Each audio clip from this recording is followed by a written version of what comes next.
It is great to see all of you. It's always a joy to sing with you. And if you're new here with us, welcome. We're thrilled that you have joined us as our guest, and pray this time will be really encouraging to you. If this is your first time here, or perhaps it's like the 50th time that you're here, and you look around and you wonder how you engage, we want to be able to help with that. We have this mission at Providence that God has given us, and it's to honor Him. That's why we're here. We want to glorify Jesus Christ. And how we do that is we seek to help other people to know Christ, and then to grow them up to love and to worship Him. And so to help people find a pathway of how you can plug in, how anyone can, there's a simple pathway. It has 4 steps. And the second step is grow. And so if you want to know how to grow in the Lord or with us, that time is for you. It'll be right after this service. And so anyway, I hope that is really helpful to you. We're in a series. It's called Hurry Up and Slow Down. It's inspired actually from a very brief passage of the Bible. And these are the words. It says to aspire to live quietly. Now, 4 words in English, but actually there's 2 main words that almost look like they're opposites. The word aspire, it means to strive after. It means to hurry up and do something. It means to work really hard to do something. And then the second half of that passage says to live quietly, to be content, to slow down. And that's where we get the idea, hurry up and slow down. And we need this because we're busy people. We tend to live so fast and do the different things in our life as fast as we can so that we can be with as many people as possible and to do as many things as possible and to fill up the tank of our heart. But here's what we learned last week, and this is so important, is that the faster that we tend to live our life, the less pleasure we find in our living. And the less pleasure we find in our living, the more concerned we get over how much living we've already done and how much living we have left to do on this earth. And so we looked last week at Psalm 90, where he says, God, would you teach us to number our days so that we would have a heart of wisdom. And what we want to do is build on that foundation. And so we're going to look in a moment at Psalm 63, but before we do that, I want to pray for us, okay? Father, I pray for everybody who's here. You know that we want good in life. You know that we want our soul and our heart, our mind to be satisfied for the things within us that make us thirsty and hungry for purpose or for satisfaction or for contentment that go unmet. I pray, God, that you would begin to help us to see this morning what is the process and what goes first. I ask that you would speak to us. We come before you because we believe that you're the one and only. That you are God and there is no other. You created all things and you sustain all things by the power of your word. That you sent your Son to rescue us after making a promise to do so. And one day that you will be our judge. We confess you as Lord. We confess that you are the good shepherd. You are the way, the truth, and the life. You are the one that sticks closer than a brother, and you're the one that we need more than any other. And I pray for those who are here, every single one of us, that you would help us to see that in you there is a kind of friendship that is sweeter than anything that this world has to offer. And I pray that you would use Psalm 63 and you would use my weak voice to communicate that truth to each one of us. So would you impress it deep within our heart? Would you help us to believe that this is real, it's true, that you were there, that you were personal, that a relationship is available, and a kind of relationship and a depth of relationship that is so satisfying. For those of you, Lord, those who are here who are already doubting if you're really close, if you're really there, I just ask that you would show them that you are consequential and real and you are not silent. And so we look to you in faith. We need your help, and I pray this in Jesus' name. Amen. So in your Bible, if you would, look with me at Psalm chapter 63. If you don't have one with you, there's lots of Bibles in the chairs near you, and if you don't have one at home, then take that home with you. But what I want to do is to look at this idea of first things first, and that is, what is it that goes into our life first? Now, most of you have seen something like this, but it's going to end a little differently, which may be a little discouraging to you. But life is full of so many different things that you can put into your life. And And that's what this one represents, right? There's a lot of things in our life that are insignificant. They're inconsequential things, like these little BBs, okay? They're things that you can invest 3 hours in, and you don't even know what you did with those 3 hours. There's no significance to them whatsoever. Okay, it's endless scrolling or endless gaming or all kinds of things where really that if this was the legacy of your life, you would feel a sense of regret, maybe even a sense of embarrassment that you invested all of your life in your limited number of days in things that were so inconsequential. And yet, every one of us fills up a pretty significant portion of our life doing things that really just don't matter. This second size are things that you kind of have to do. They're various responsibilities. They're not necessarily what you want your legacy to be. They are more important. They're things like hobbies and responsibilities, like you got to clean your car, like you don't want that to be the legacy of your life, but you need to do it every now and then, and that takes time. It takes time out of your life to do things that are important. And then the last is, of course, areas of significance. The larger rocks in our life. Things that if you economize on these by doing a lot of these, you end with a tremendous amount of regret. Typically, the big rocks are relationships. They're people that you're investing in. It's your relationship with the Lord or your relationship with people. It's the important things in life that really make up so much of what life is supposed to be about. And you've seen this whole thing work out to where if you start with the smallest and you pour all of those in and then you move to the medium, eventually there's nothing left. There's no space left in your life for the things that matter the most. And so the natural thing is we'll pour it all out, start fresh, and begin with the largest areas of importance and begin with areas of priority. And then what you'll find is everything will fit. Now, this is where it's going to get discouraging if you've seen that work out, is I've intentionally secured enough material to not fit, because that is reality, okay? You and I have limited capacity of what we can spend our time. Even if you said, I want to be known and I want to invest all my time in the most significant consequential relationships, well, there's too many people on the earth for you to relate to everybody, so you have to choose. There are a limited amount of moments in our life, and there are differing levels of importance of the things that we're going to fill those moments of our life. And so the question that I have for you this morning is really this: what should go in first? If you can't fit in everything, what should you fit? What should go into the jar first, your life first? And maybe a better way to think about it is this: what could you put in your life first that would inform and give you wisdom and understanding to know what else should go in after that first thing?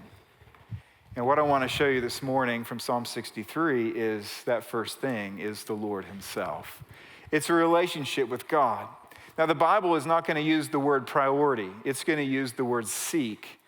When it uses the word, I'm going to seek this, what it's saying is I'm prioritizing this. And so, for example, in Psalm 119, verse 10, it says, with my whole heart, I seek you. What's he saying? I'm prioritizing God. Maybe the most famous of all seek passages in the Bible, it comes from Jesus' own lips. In Matthew chapter 6, he looks at people who don't have any relationship with God, no reference point to God. And he says, these people are seeking what they're going to wear and what they're going to eat, what they're going to drink.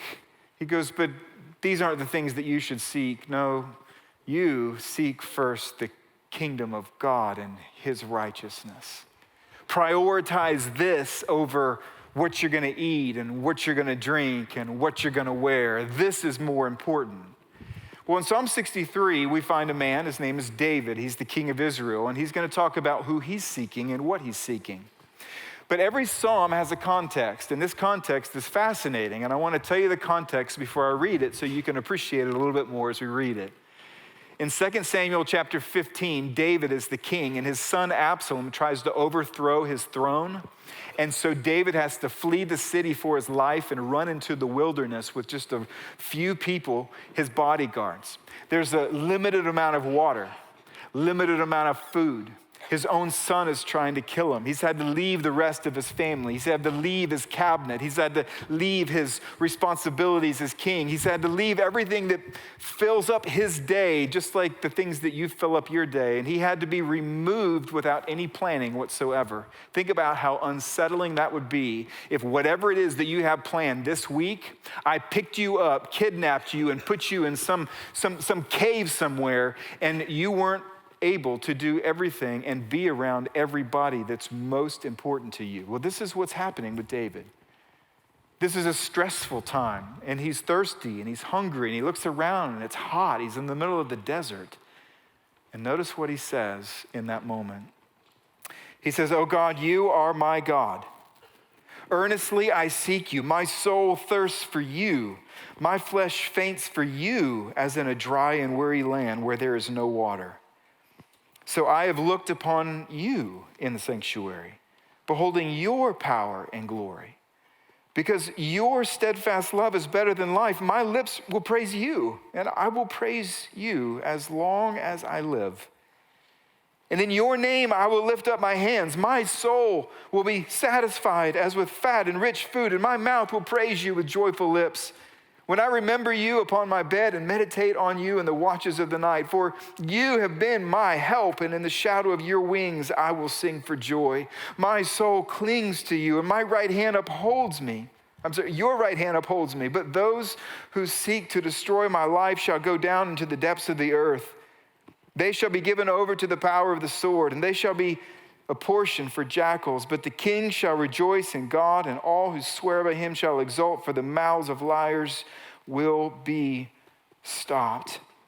For roughly 2 months now, I have looked forward to reading Psalm 63 here and to talk about what to me is one of the most important things that I could perhaps impart to you that most of you have already learned, maybe even more so than me. What I get to do this morning is maybe the greatest privilege of all, and that is to point you to the reality that you can have a relationship with my very best friend. My very best human friend is Tabitha. She's sitting down here. But even she would say that her time with Christ is more significant than her time with me. You see, for those who find Jesus to be the greatest treasure of their life, to spend time with him it's better than what this earth has to offer. And I know that some of you don't know what I'm talking about. Some of you wonder if it's really true. Can someone actually have a personal relationship with somebody that they can't hug and see with their own eyes? Is it possible? And some of you have tried to do different things. Someone said, this is what it means to have a relationship with Christ, and it left you feeling dry. And these kinds of sentences wouldn't be the sentences that you would use to describe what the world calls a quiet time, a time with the Lord. But I want you to know something, and that is that at least for me, I found that the Bible is true on this. That there is not a more pleasant experience that this life has to offer than to spend time with Jesus Christ. And how I want to frame the passage is really to try to condense it down into its simplest form. This won't be a complicated thing to grasp. Some of you are going to think, boy, you missed out on so many things. I want to show you 2 truths, and then I want to give you 3 applications at the end for those 2 truths. And my hope is that when we leave, that you're going to have the sense of hope that says, you know what, I think I can have a relationship with Christ and know what that looks like and feels like, and putting him in your life first that would then inform the rest of your life. So 2 things about seeking God first. The first is that seeking God first is the highest form of worship. I'm going to show you in a moment, it's actually the highest form of life, but seeking God first is the highest form of worship. You and I, we were created to know God, to enjoy God, to glorify God. You see, you were created, and so was I, with this unique ability. Humanity was, at the beginning, is that when we woke up instinctually, naturally, our soul, our heart, our mind, everything in us leaned towards God like flowers lean towards the sun. That was our nature. It was instinctual. Had no sin been in the world, you would wake up and you would first think of God and not you. You would first think of God's pleasure and not sin's pleasure. You would first lean and say, I got to be near the Lord. But then once we sinned against God, our very nature reconstituted, and we began waking up and leaning not towards the sun, we began leaning towards the shadows. Towards banal things, trite things, temporary things, unsatisfying things, sinful things, small things. And we lost our capacity to live up to our potential. And so if you find somebody in the world or you find somebody within Scripture who looks like they're not leaning towards shadows, but they're leaning towards the Lord, you're looking at a miracle. Psalm 63 is a miracle. His heart wouldn't do this if God was not at work in his life. Let me tell you something. You would not be in this room this morning if God was not at work in your life. You're leaning towards the Lord. You came here for some reason. Now, maybe somebody drug you here, but you're here, right? You're here. And so just listen. Listen to the words that he says. He says, God, you are my God. Earnestly I seek you. I prioritize you. He could be seeking vindication. He could be seeking his family. He could be seeking reunion. He could be seeking the different responsibilities he had as king. But he says, God, those things are all important to me. But let me tell you the very first thing, this is the most important. I earnestly seek you. And then he says, why? He says, my soul, God, it thirsts for you, and my flesh, it faints, it longs for you, as in a dry and weary land where there is no water. You just imagine how this must have pleased the heart of God. The heart of God that said, for example, in Matthew chapter 15, in Matthew 15, verses 8 and 9, it says, this people honor me with their lips, but their heart is far from me. In vain do they worship me, teaching as doctrines the commandments of men. Let me tell you something that is so easily confused in this world of religion. God is not a cold idea. He's a warm person. God is not a cold idea that's supposed to be learned and taught by men. He is a warm person who is supposed to be experienced and enjoyed by mankind. He is not lessened if we don't enjoy him. He's not made insecure if we don't enjoy him. But he is honored when we come near to enjoy him.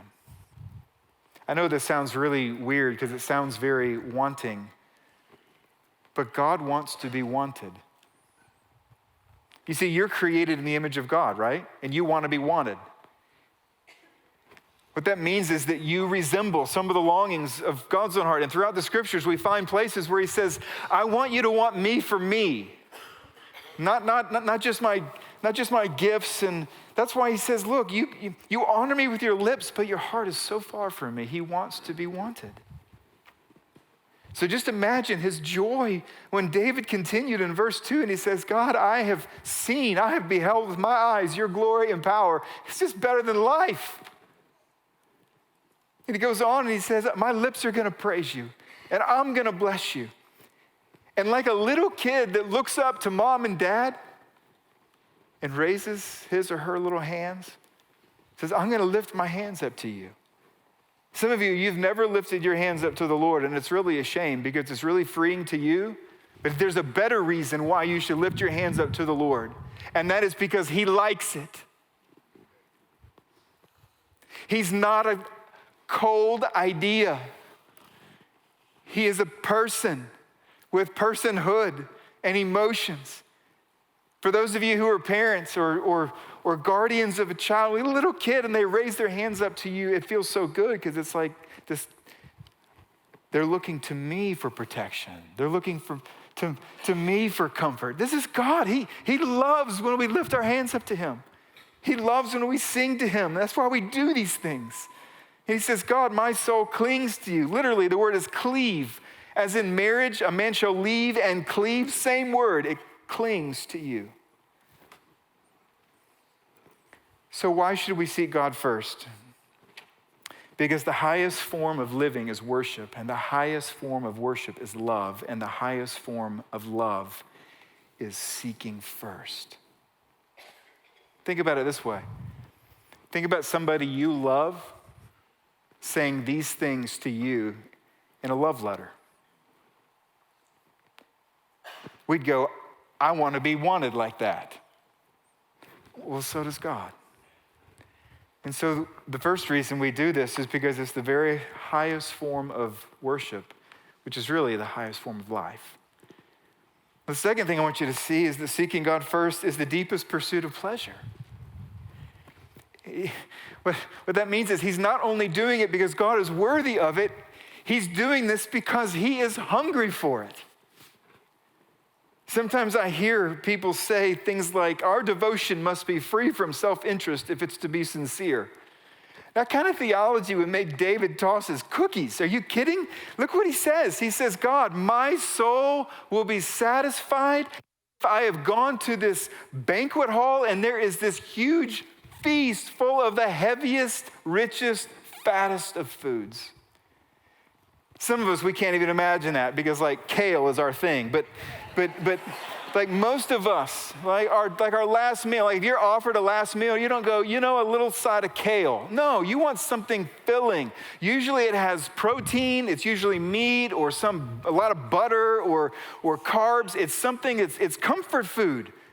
And this is what he said. He says, God, you're my comfort food. Do you know why God made you to need food? And then why he made food to be so tasty? It's to give us categories on this earth of the feast that's available in him. Like coffee, it's bitter, but it cuts through sugar, right? Well, God is both the sugar, he's the sweetness of life. But at the very same time, he is its counterpoint. He's nutrition as well as comfort, as well as everything else that food has the capacity to be able to offer us. I mean, think about it. He could have made you to not need energy. He thought us up. He can make us however he wants. We could just have a battery. You don't need food at all. He could have made one food. There could have been just fields of kale everywhere, and everybody, that's all you get. It's just kale. But no, what does he do? He adds such beauty and complexity and fatness and fullness in order to give us a picture to say, you know what? This is what I found. I found that my time with you, it's like finishing Thanksgiving feast. Some of you, I know it's hard to even imagine that this is your experience because all you ever know is religion. I promise you it's there. It's available to all of us. And then what he does is he then tells us some of the amazing benefits that he experiences at this table. He talks about joy 3 times. He goes, I'm going to praise you with joyful lips, and I'm going to sing with joy, and the king is going to rejoice. In verse 8, he talks about stability. He says, I'm going to cling to you, and your right hands are going to uphold me. What that means is I'm going to hold on to you, but when I get tired and distracted, and for whatever reason I let go, you're never going to let go of me. And all this feast and pleasure and joy and stability, it adds perspective, which is why his last 3 verses, he looks at his situation. He says, you know what? It's true. People are pursuing my life. But God, you are the just one. And when I'm in the Word, you give me wisdom to understand that in the end, you are the righteous judge over all things, that you're going to redeem and reconcile and judge everything that needs to be judged the way that it needs to be judged. And so I'm simply going to trust you right here. Why do we seek God first? The second reason is because pleasure. One of our greatest hurdles in life is our heart's willingness to settle for such pitiful pleasures that we would not think about seeking God. You see, God created our soul just like this picture up here with grapes and raisins to adjust to the size of our treasure. You fall in love and you love someone of such significance like God, and suddenly your soul becomes like a grape that just continues to expand further and further and further. It increases your capacity for joy. And yet the soul, just like a grape to a raisin, you fall in love and make something that's banal and trite and sinful your greatest treasure, and your soul will not go away, but it will shrivel, it will dehydrate. And you know, a dehydrated soul only needs a little bit of trashy TV, just a little bit of piddling, a little bit of scrolling, a little bit of uncovered skin to feel momentarily happy. This is why Peter says, abstain from the passions of the flesh which wage war against your soul. Fall in love with something that's not going to fight your soul. You seek God first and your soul begins to expand. And as your soul expands, the lure of temptation with its hidden hooks will lose some of its appeal. See, some of us, what would it be like if we stopped sipping at the broken cisterns, the dirty streams of the world, and instead walked over the hill and found the fountain of life? You see, the wisdom of his word is available to you, and the peace of his presence is available to you, and the courage of his promise is available to us. It's real, and it's just over the hill, so go. The person sitting next to you may think this is ridiculous, but you go. Your best friend may love to drink on dirty wells, but go. Go to the fountain and find a better day than you have ever known. And so 3 things for us to apply. Let me encourage you to trust Christ and be reconciled to God. Until we trust Jesus as Savior, we have no access to the pleasure that is found in him because sin separates us from him, which is why Jesus says, seek first his kingdom and his righteousness. He knew that we couldn't earn a way, and so Jesus came to be our way, and he lived without sin, but he went to a cross, and he died for our sin. 3 days later, he rose from the dead, defeating death, making salvation available to all who would admit their need and believe and trust in him. I urge you today to trust Jesus Christ. All the pleasures that are available in God, which are the deepest and fullest treasures on this earth, will not be available to you until you trust Jesus Christ. Trust him today. Most of you in the room I know have. So let me encourage you to prioritize time with Christ. And let me tell you something. You have time for it. You find a college student, they got 6 courses, they're overloaded. I have no time to do anything, and all of a sudden they fall in love with somebody. Suddenly they find all kinds of time. You know why? Because we make time for what we love. Put God in your life first. Just imagine everything that was pulling on David's attention in this wilderness, and yet here David was looking not only to who God was, but also he was seeking God because of what he needed. So let me encourage you, if it is not your daily pattern, I urge you to consider devoting the first moments of every day, or in particular the first preparation moments of your life for each day to God as an expression that you want to be with him and that you want to know his will. And when I say the first moments of when you prepare for your day, many of us in the room, that's the morning. That's when we prepare for the day. But some of us, we're night owls. We stay up super, super late. That's just how God made us. Some of us, we're single parents, and your kids get up at 5, and you think, when am I ever going to have time to be able to do these things? Some of you, you're married parents, and your kids get up at 4, and it doesn't matter. Every single one of us, we have obstacles for this. You got to find your time. Some of you need to do it at night because that's when you prepare for the next day. Whenever it is, though, to be able to come to the Lord and say, God, I want to be with you. Now listen, the very worst thing that I could do is to give you a bunch of rules of how to do that. We'll ruin any good thing, any good thing. I mean, God made the Sabbath a day to rest, and we mess it up with all kinds of rules. So we'll mess up time with the Lord by adding rules. So don't hear anything I'm about to say as a rule. These are simply things that over 30 years of trying to have a relationship with Christ, these are just a few things that I found that have been helpful to me, okay? When I try to prioritize time with Christ, the first thing that I try to remember in the morning is to remember that God is someone, not something. This is not an academic experience. I'm not writing a theology book, right? Here is a person there, and that leads me to treat the whole thing differently. This is not a task to be accomplished. There is somebody in the room with me, which means that I need to acknowledge. And so I say in the morning, Lord, good morning. Thank you for the privilege to live in your world today. It reframes everything. Now there's somebody in the room with me. I'm acknowledging. It changes how I look at everything once I affirm this is a person. Second thing is to prepare a place and time.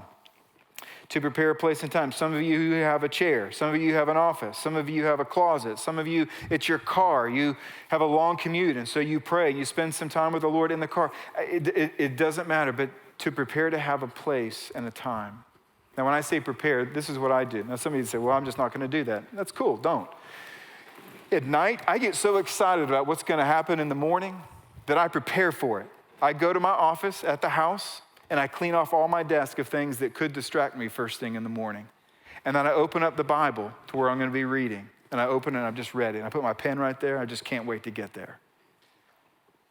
You come with expectancy. You come ready. You plan for it. You know what happens, though, growing up? As the kids were growing up, sometimes they get sick. It would be interrupted. That's okay. It's life. It's like a date, isn't it?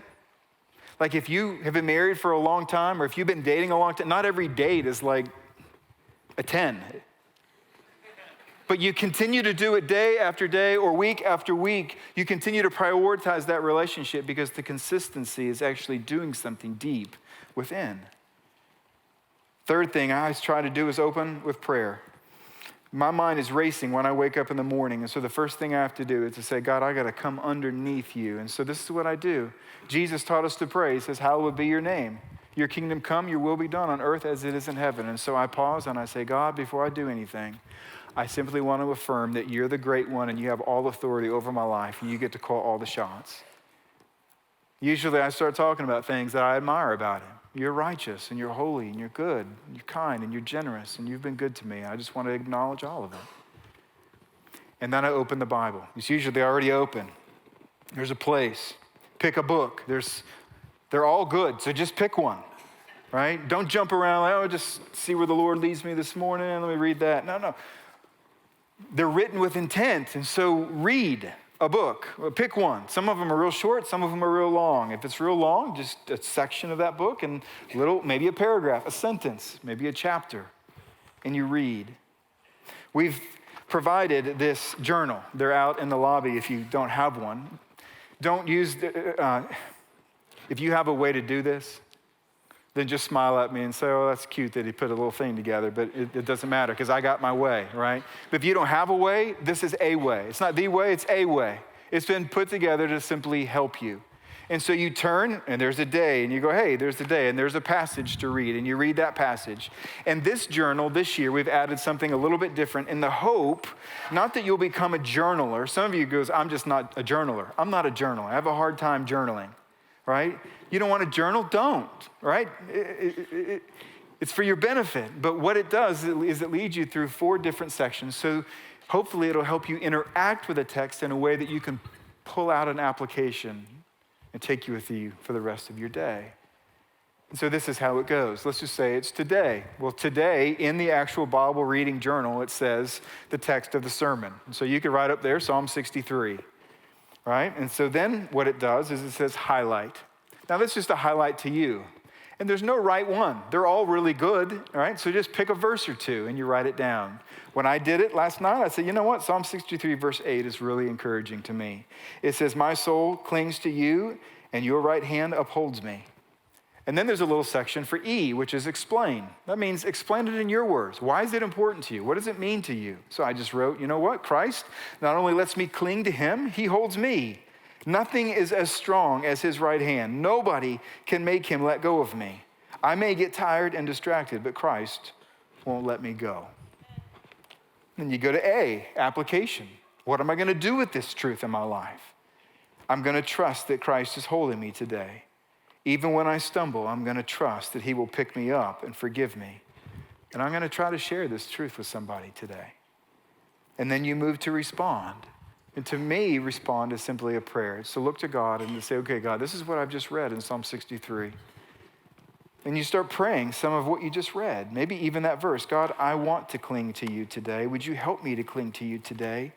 Would you help me to find more joy in you than in my sin? And would you forgive me? Because, man, yesterday I just ignored you the whole day. And all of a sudden now what you're doing is seeking to interact. Usually after that, I spend a little bit more time praying for other people and asking God to forgive me for things that I found within the Word that are clearly not found in my own life. And let me give you one last suggestion. It's this. Let me encourage you to be more attentive to God than to your emotions or to your consistency.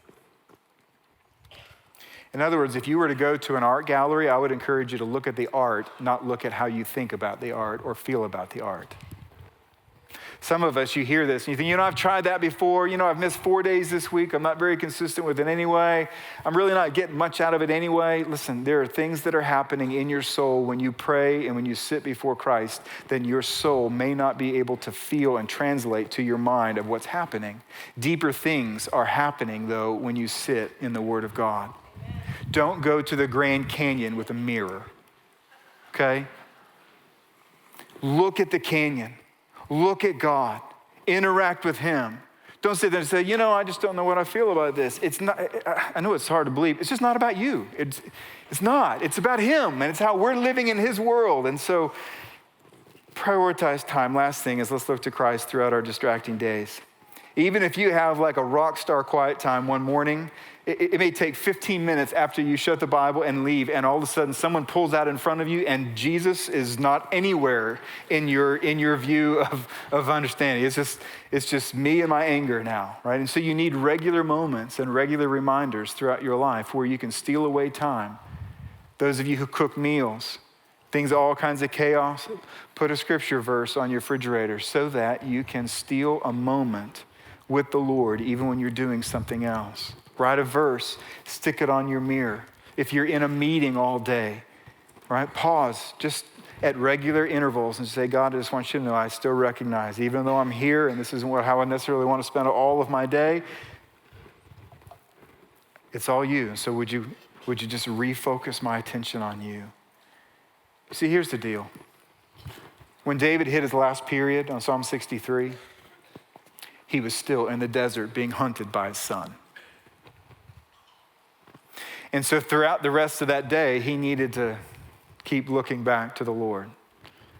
And so let me encourage you to do what you need to do. You see, because the invitation is for us all.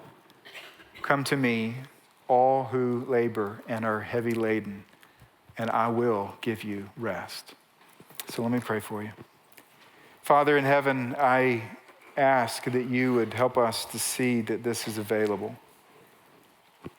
That the highest form of life being worship and love and the highest experience of pleasure in our life, they both collide in being near you.